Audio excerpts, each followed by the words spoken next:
Hierdie is Landbou Weekblad se weervernoot video vir Helderberg.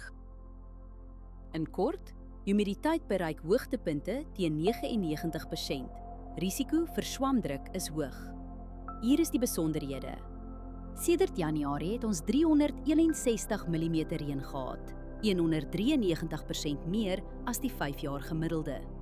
Groeigraad dae sedert Januarie staan op 1263.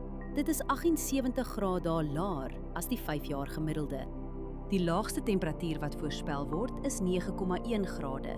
Die hoogste is 19,3 grade. Die dag tot nagwisseling bly stabiel, sowat 7 grade.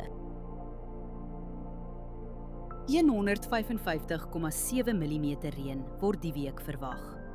Trekkertoegang en bespuiting raak moeilik totdat lande weer opdroog. Die ergste winddag is Maandag met ongeveer 29,4 km/h. Vermy spuit op daardie dag. Nog een dag die week raak ook 15 km/h of meer. Hou windsnelheid op die dag self dop voordat jy spuit, as ook windrigting, windvlae, temperatuur, humiditeit en delta T. Verdamping is die hele week onder 2 mm. Oorbesproeiing in die soort toestande hou risiko in vir wortelsiektes. Humiditeit is meestal hoog en blaarnatheid gaan Maandag sterk wees.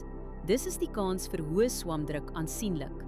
Onder die toestande kan swaminfeksies vinnig versprei op vatbare blokke. As jy een ding doen, oorweeg dit om voorkomende swamdoder vir die eerste droë, kalm oggend te skeduleer. Hierdie weerinligting is gebaseer op werklike data vanaf meetstasies.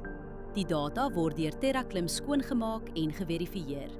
KI-interpretasies word deur grondwaarheidsdata onderlê. Aangedryf deur Villa Crop Protection. Hierdie verslag is met die hulp van kunsmatige intelligensie gegenereer en is nie professionele advies nie. Gaan na weather.villacrop.co.za en kies die weerverslag vir jou streek.